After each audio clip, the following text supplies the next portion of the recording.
Akarshan Films present.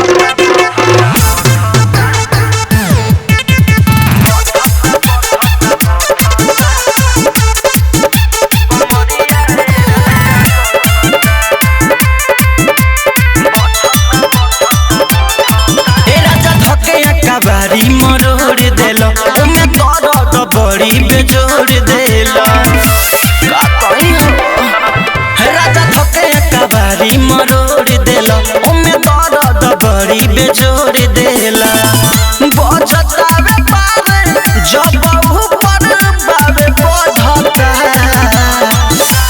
बथता बथता बथता कमरिया राजा बथता बथता बथता बथता कमरिया राजा बथता।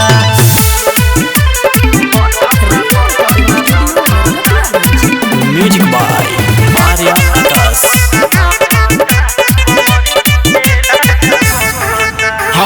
कमे बायज राजा धली कमजोरी हाली बना लेना हमारा से दूरी कमे बायज राजा धली कमजोरी हाली बना लेना हमारा से दूरी जवानी के जोश जब ऊपर चढ़ता बथता बथता बथता कमरिया राजा बथता बथता बथता बथता कमरिया राजा बथता।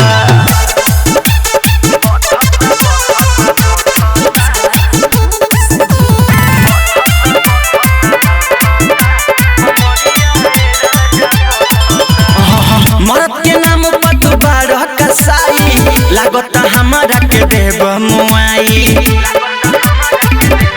हे हो मरद के नाम पर तू बारह कसाई लागता हमारा के देव मुआई राम बोली अंकित जवानी पर हमारा बढ़ता अरे बथता बथता बथता कमरिया राजा बथता बथता बथता बथता कमरिया राजा बथता। रिया रिकॉर्डिंग स्टूडियो नरकटियागंज।